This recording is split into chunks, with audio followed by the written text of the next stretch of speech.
Hello, YouTube Sidekick here, back in my AJS 37 Viggen, continuing the series of tutorials on using this impressive and very Swedish aircraft.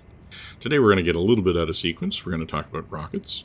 Haven't quite finished off iron bombs because we haven't done the low drag versions, but I did a short video on the weekend that intrigued a lot of people about the rockets, so I decided I'd move this up in the queue.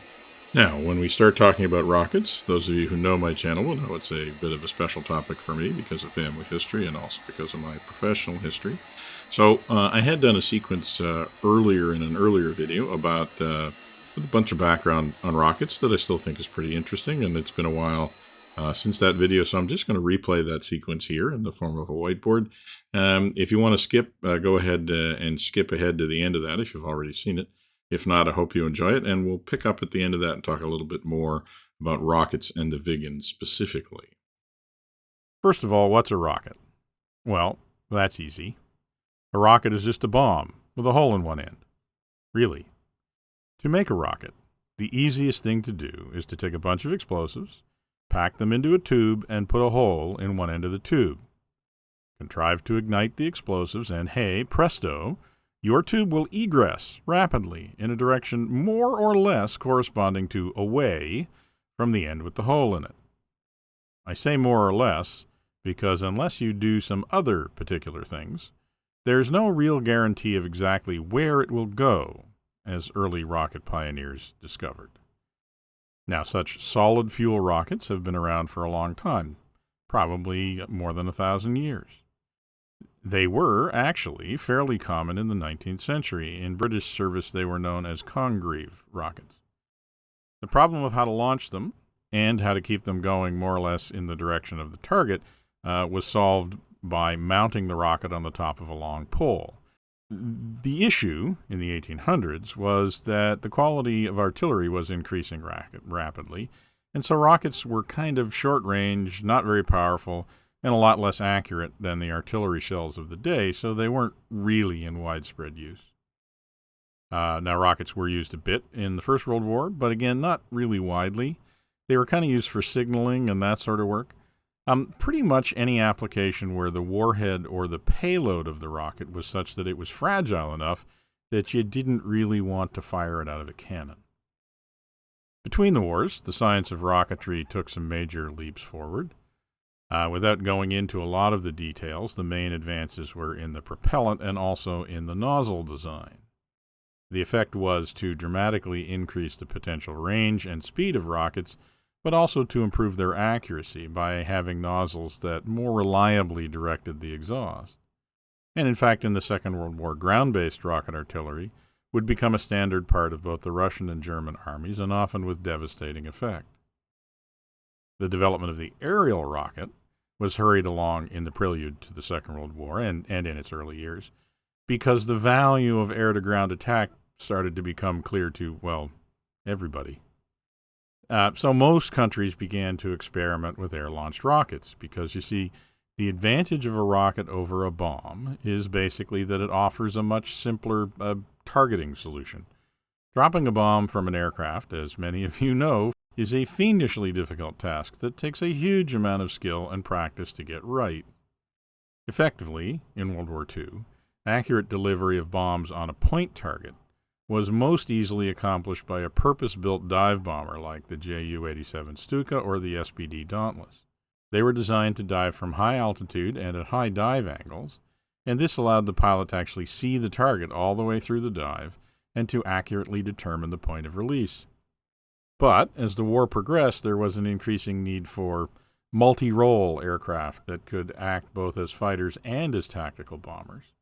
And more tactical bombing was being performed by aircraft that weren't actually designed for high-angle dive bombing.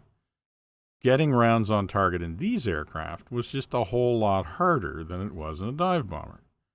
Now, on the other hand, these aircraft were excellent at strafing targets with cannon and machine guns, so what was needed was a weapon that would combine the forward-firing nature of a cannon with the payload of a bomb, which, of course, was a rocket.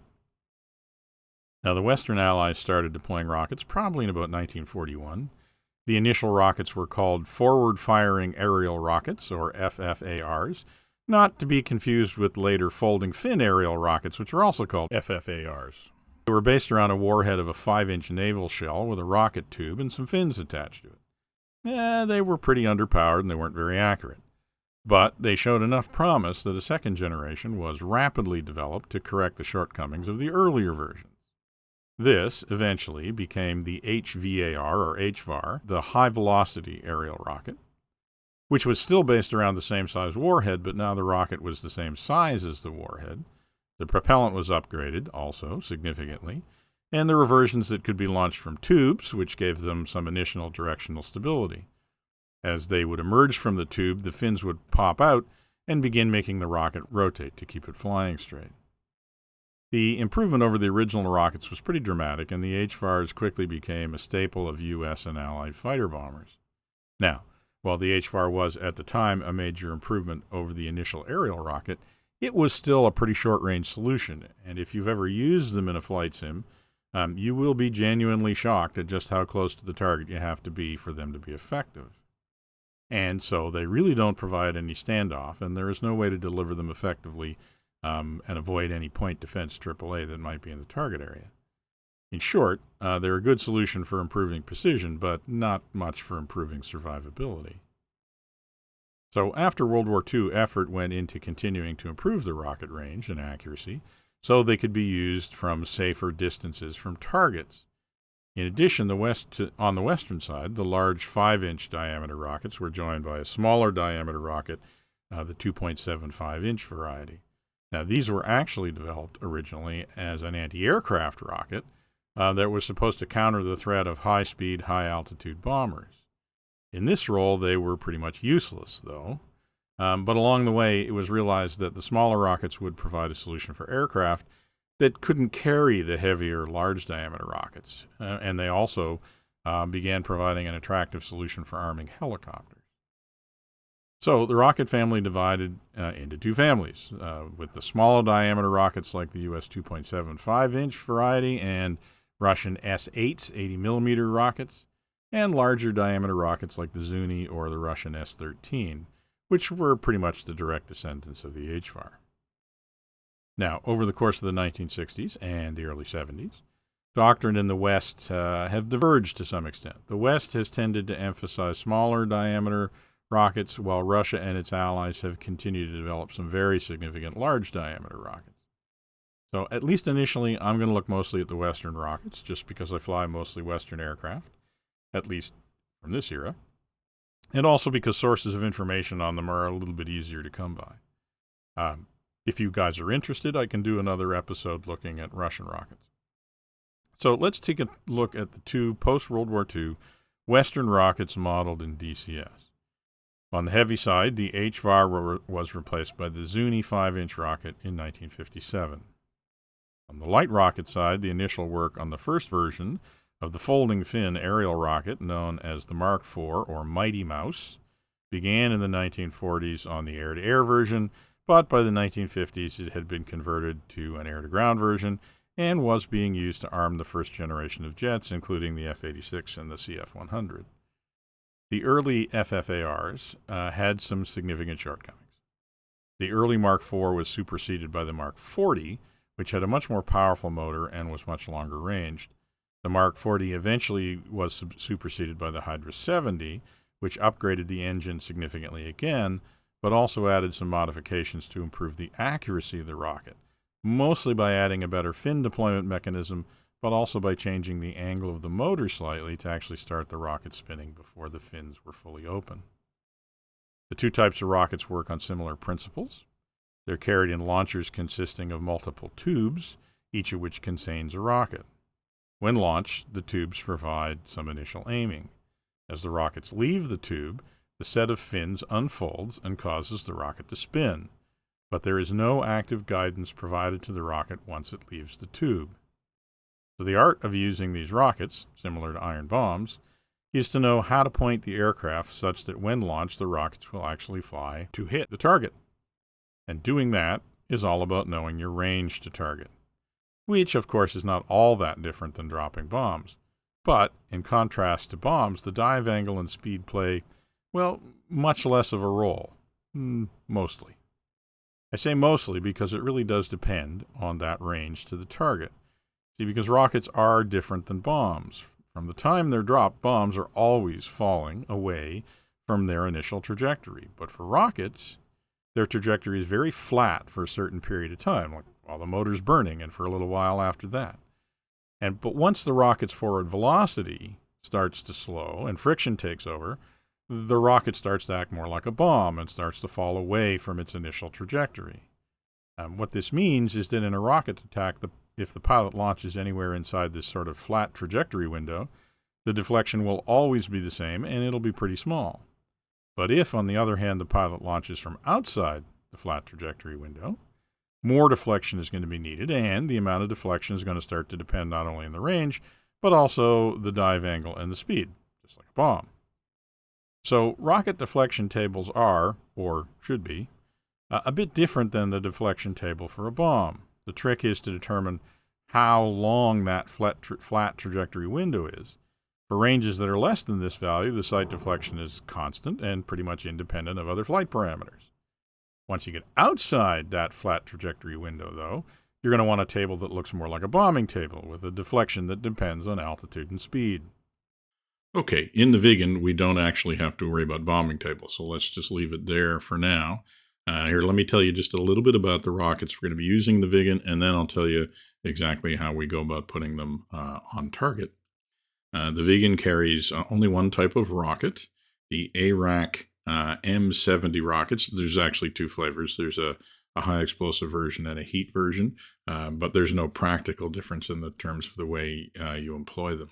They are 135 millimeter rockets made by Bofors.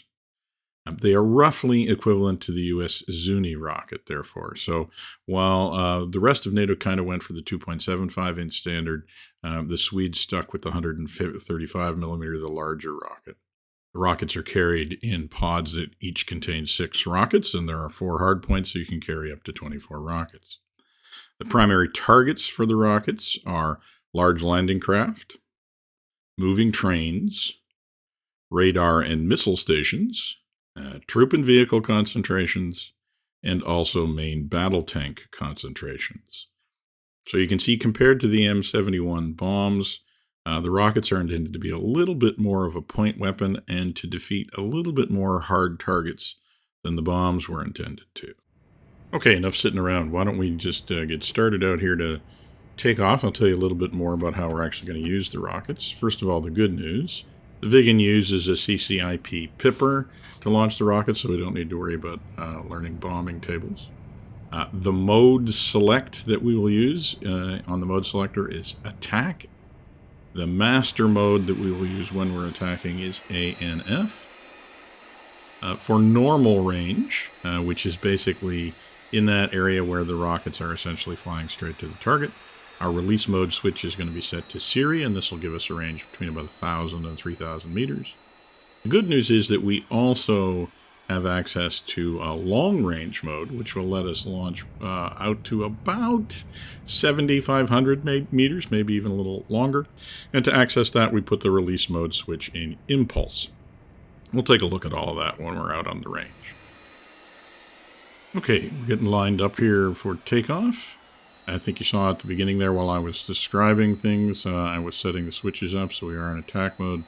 We're in Siri mode because we're going to use normal range attacks to begin with. But we're going to go out to the range and do this the way we do most range practices, so I'm not really going to try and fly a very Viggen-like attack profile, although there definitely is a way of doing that. Instead, we're just going to focus on actually deploying the rockets and seeing what kind of accuracy we can get with them, so we get some idea of how to actually use them in practice before we go out and try it in a tactical way. Okay, so we're ready to go. You can notice that I have the HUD switched down for takeoff. Apparently that is the normal way of doing things, and then switch it back up for most attack modes, although we will find we might want to use in the down mode for long-range rockets. We'll take a look at that a little bit later. Here we go, just about ready to rotate. And we are off and away. Okay, let's roll it forward until we're a little bit closer to the range.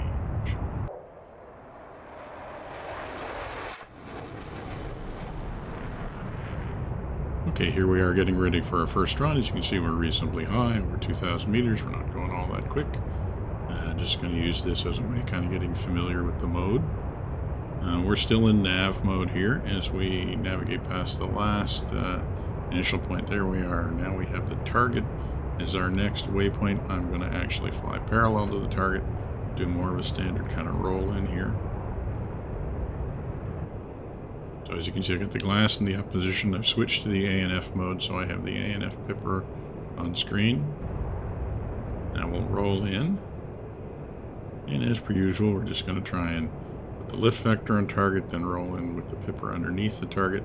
And one thing that's kind of neat about this is you see the little hash mark at the top, the shark fin, which says that the radar is operating, but it's also, you'll see later, is very helpful in terms of rolling in. Okay, now we've got the trigger unsafed. We're just waiting for an indication. There it is. Stay nice and steady. Fire the rockets. How'd we do? Not bad. All beside the target. Now I do have to apologize. Target information tracking script for this part of the video wasn't working because I recorded a track file. For some reason, the TITS doesn't seem to work when you fly a track file when you start in the air, which is what I did. So anyways, apologies for not having the numerical data. I can tell you, you can see pretty much how well that was. I can tell you that the launch distance was between 2.5 and 3 kilometers slant range, which is about what we expected. It's actually pretty long range. Even though Zunis, you can use them at that distance, it's pretty hard to and be accurate. So that's actually not a bad result for rockets. I'd like to see if we can do better. Now, one of the things that I have been finding with the rockets is that it's really important to stay pretty quiet on the stick when you are launching the rockets. If you have any stick inputs, even if the pipper is on the target, that can tend to move the rockets up or down. So I've put the controls indicator up there in the lower left, so maybe we can see exactly where the what I'm doing with the stick, because I think it does matter for the rocket accuracy. Okay, so we're just coming around again. So as I was saying, the ANF mode, when the radar indicator is on, is really helpful because essentially you can use that little shark fin when you're rolling out to point it at the target, and that really helps you bring the pipper up under the target, which is really what we want to do. So you'll see that as we roll in. See the shark fins come up. Now I'm just going to try and point that at the target and keep it pointed at the target as I roll out. It's actually very helpful. So we're going to try and get the pipper up to the target. And we're going to go to unsafe, and then we're just going to hold, try to stay really quiet on the stick for at least a second or two to try and improve our accuracy. Oops, and I think that worked that time. That was pretty much a bullseye. So, once you get the indication that you can launch, it's really important to take a minute and make sure that you're not moving the pipper for at least a second or so. Give everything a chance to settle. And that seems to be the best way to get good, accurate results with the rockets. Okay, well, let's go around one more time and test the proof of that by just doing the same thing again. See if that was just a fluke. So once again, the procedure is that as you're rolling in, or just prior to it, you select ANF mode. Wait for the little shark fin to come up, indicating that the radar is working. Keep that shark fin pointed at the target as you roll out. Bring the pipper up to the target. When you're satisfied that you've got the pipper nice and stationary on the target, you go to the first trigger detent to take the unsafe, to make the trigger unsafe. And then as soon as you get the line at the bottom, you're free to launch the rockets. But you want to try and do it when you're not pushing or pulling to make sure that you actually get an accurate launch. And here we go, rolling in again. That shark fin pointed at the target as we roll it out. This is actually really helpful. A lot of aircraft don't have this, and it makes the rollout a lot harder. Okay, up, up, up, up, up. Unsafe, hold. And hold, and hold, and hold. Okay, I think I might have been a little short on that one. And I was. So, still within the 50-meter circle, but basically at a range of a couple of kilometers, almost 3 kilometers, which is what that was. You know, the limits of your aim are, the aim is really limited by your visual acuity or the resolution in DCS. And without a targeting pod or some other way of magnifying the view, there's only so much you can do to deliver things on target. But Certainly it seems like you can get rockets within 50 meters. Let's just say that. Okay, well, let's go around and actually so far we've actually been firing those in individual mode, which means it fired one rocket from every pod. What we're going to do is go to group mode. This is the other switch, the one that's beside the Siri impulse switch that selects whether or not you fire the whole pod at the same time. So this time we're going to fire all 24 rockets. Let's select that building, that white building, the hangar, as a target. And we'll see how we do when we saturate the area with the rockets. Same thing, we're flying parallel to the target, going to roll in like a normal roll in. We're a little bit, maybe a little bit lower dive angle than we've been using because we can see the target reasonably well. Once again, we're putting the lift vector on the target. We're waiting for that little shark fin. And when it comes up, we're pointing that at the target as we roll out. Gives us a nice smooth rollout, and then we're just going to bring the pipper up to the target. Try and get it stable there before we go unsafe. And just holding until I can get it steady and launch. So it's a little bit closer than the other launches, maybe about 2 kilometers, and that was a pretty effective strike on that building. So I think you can see where the logic that the rockets could be used to attack point targets and reasonably harder targets. It does seem to work, at least in terms of building. So let's put them to a little bit more of a test and see what they do against vehicles here. So over on the right-hand side of the range, there's a few collections of vehicles. There's a convoy farthest to the right. We got some M113s. We got some main battle tanks. We got some World War II era tanks. Why don't we start with something reasonably easy? Let's take a look at the M113s. We're basically going to fire the whole load of rockets at this little concentration of APCs and see how they do. So once again, setting up, a more or less standard rocket attack, not really a Viggen low and fast attack profile, just because we're still just learning how to use the rockets here. So we're rolling in. We're bringing the lift vector to the target. We're waiting until we see that shark fin come up on our ANF display.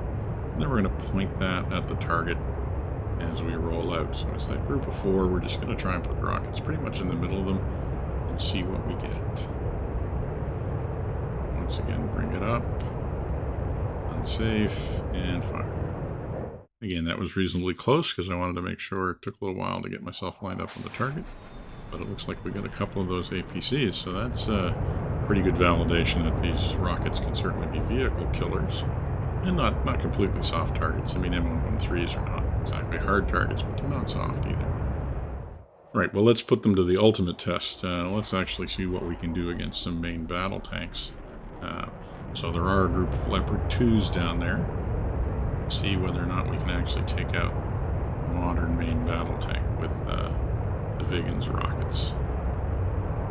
Once again, we're just coming around here.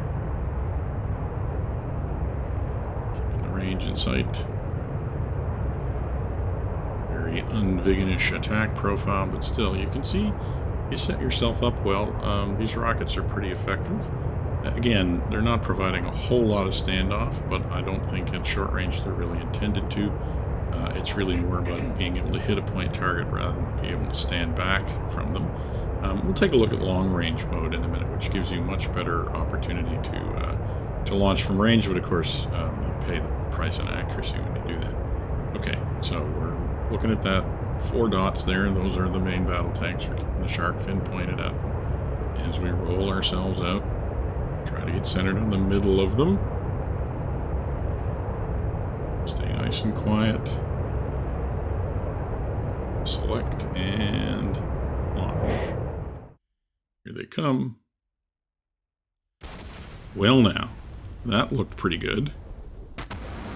Well, so it looks like you can use Swedish ARAC M70 rockets to take out main battle tanks if you aim carefully. Okay, so that's going to do it, taking a look at the Viggen normal rocket mode. I'm going to go back out and come back in, and this time we're going to look at doing this in long range mode, which is similar but different. Here we are back in the cockpit. setting the switch to just fire individual rockets from each pod, and we set it to impulse, which is now going to give us the long range mode. Okay, because we're going to use long range mode, we do have to get lined up on the target significantly farther back than we're used to.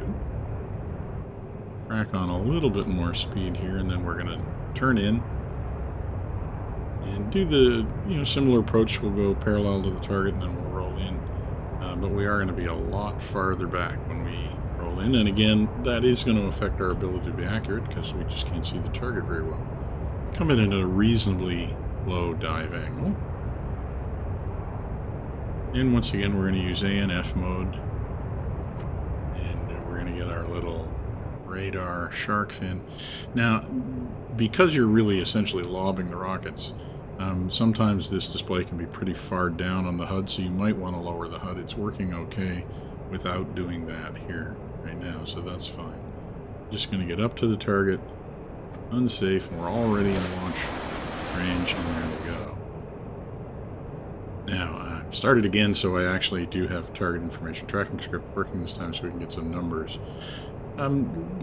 The accuracy numbers, but also interested in looking at our launch parameters. So those actually went into the trees. I don't know if you even saw them, they're hard to see. They went into the trees beyond the target, so that was not a very good launch. Let's see what the target information tracking script has to say about it. And to be fair, I wasn't really happy with the setup on that one. I felt like I was just getting it a little late. Yeah, you see, look, more than 100 meters away from the target. 6.2 kilometer slant range, which is actually not long. So let's go around again. Let's try and get set up a little bit earlier, a little bit farther away from the target. See if we can get a little closer to the target and even get a little bit more standoff range. All right, so back out along the coast here. Got to go back a ways now. So the big thing I find with the long range rockets, you do have to give yourself lots of time. So, again, unlike most DCS rockets, which I maintain really don't give you any amount of standoff, the Viggen long-range mode really does. Now, the issue is, of course, it's limited because you're firing the rockets farther away. The biggest limitation is really your ability to sight accurately, and then also the dispersion of the rockets, because they're not exactly precision munitions. So, turning around, giving ourselves lots of room this time, lots of time to get lined up. Just get to our initial point here. We can turn in.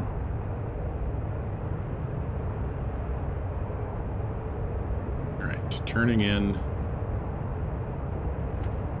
Onto ANF mode. Get that pipper underneath the target. Up to the target, follow the shark fin. Just really don't want to come up to it too quickly. Get it there. And release. Alright, better that time, I think. Farther away for sure. See how we do. It's taking this long for the rockets to even get there. Better. Better. Let's see what the target information tracking script has to say. Okay, so as I said, you can get those from a pretty fair distance away, although you are going to suffer in accuracy. But if we were firing full load and trying to cover an area, there we take a look. Well, a little bit long and to the right. Closest rocket was 20 meters. Farthest one was more than 100. And that just shows you the spread of the rockets. Again, about a 6.3 kilometer slant range, which is still pretty good standoff. Certainly far enough away to be outside any AAA range. And IR missiles aren't going to give you any trouble at that range either. So let's do this one more time though. But let's go to the full salvo mode this time, and actually let's see if we can put down a line along one of those linear targets on the right-hand side of the range.